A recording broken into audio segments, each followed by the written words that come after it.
अच्छा, चलो इस तंत्र वाली चीज़ को साइड पे रखते हैं, लेकिन एस्ट्रोलॉजी के ऊपर दोबारा आते हैं।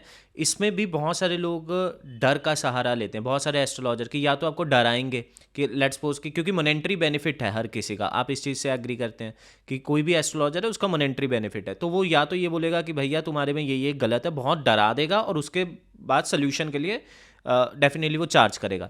दूसरा, बहुत सारे ऐप्स हैं आज के टाइम में, अगर आपने देखे होंगे, ऐप्स हैं, वेबसाइट हैं, वो चार्ज करते हैं पर मिनट या टाइम के हिसाब से।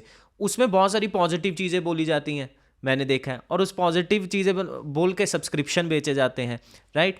और ये चीज़ें कहीं ना कहीं हमें लगता है कि या तो वो पखंड से जोड़ देते हैं इस चीज़ को, या तो वो बहुत डरा देंगे, और फिर उनका एक टाइम पे इस चीज़ से विश्वास ही उठ जाता है। और आप मुझे बताओ कि हम as a normal human being हम कैसे पता करें कि यार हमें एस्ट्रोलॉजी से फ़ायदा चाहिए, मेरे को संजय को एस्ट्रोलॉजी से फ़ायदा लेना है, मैं किस पे विश्वास करूं और कैसे विश्वास करूं? क्योंकि मुझे नहीं पता कि क्या सत्य है, क्या वैदिक है, क्या केपी है, आई डोंट नो।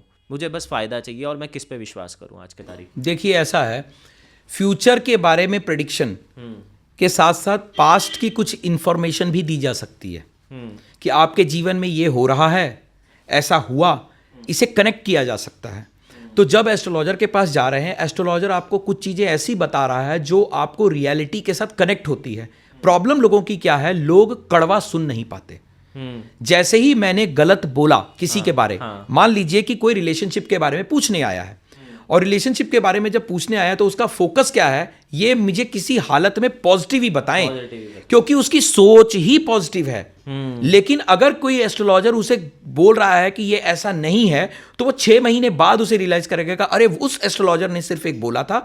हमारे साथ भी ऐसे ही होता है, जब हमारे पास आ रहे हैं कस्टमर और मैं बोल रहा हूं कि ये पॉसिबिलिटी नहीं है, तो आप ही हैं जिन्होंने पहली बार ऐसा बोला, ये स्टेटमेंट कस्टमर की होती। इट मीन्स कि एस्ट्रोलॉजर्स ने भी शायद इस चीज को डाइवर्ट कर दिया और प्योर एस्ट्रोलॉजी से निकलकर वो इस चीज की तरफ चले गए कि जो वो सुनना चाहता है वही सुना दें, लेकिन ये गलत है। क्योंकि एस्ट्रोलॉजर को भी याद रखना है कि वो भी 9, 10 और 11 के चंगुल में फंसा हुआ है। वो अपनी कुंडली को भगवान बन के चेंज नहीं कर सकता। 10 और 11 शनिदेव के कंट्रोल में है। जिस दिन उनकी लाठी लग पड़ेगी उस दिन संभालना और बचाना खुद को भी मुश्किल हो जाएगा। लेकिन ऐसे बहुत कम लोग होंगे, कोई दिक्कत नहीं है, वो अपने आप समय का खेल है। क्योंकि ऐसे बहुत सारे केसेस हैं जहां पर कि एस्ट्रोलॉजर्स गलत तरीके से उपार्जन करते हैं, तो आगे उनके फैमिली में उनको भोगना पड़ता है, क्योंकि ये बैकफायर करती हैं चीज़ें। हम एक बात समझने की बात है, ये विद्या गहन विद्या की बातें हैं, 8वें घर की विद्याओं की ये पैसे हैं, लोगों के कष्ट के पैसे हैं।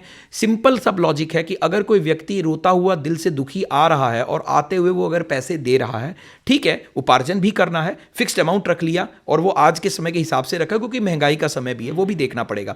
लेकिन लूटने की प्रवृत्ति से कुछ करना, आई थिंक वहां पर हमें भी रिफ्रेन एज एन एस्ट्रोलॉजर करना चाहिए। लोगों को सोच विचार करके ही देना चाहिए। बस सिर्फ नग बांटने हैं, देने हैं, इसलिए दे रहे हैं, ऐसा नहीं होना चाहिए। ये वीडियो तो आपको अच्छा लगा ही होगा, लेकिन इससे भी ज्यादा मजेदार और वैल्यूएबल कंटेंट हमारे मेन चैनल बात कुछ और है पे है। अगर आप चाहते हैं कि आप पूरा कंटेंट देखना चाहते हैं, go there and watch the full podcast and subscribe करना मत भूलिएगा। एंजॉय।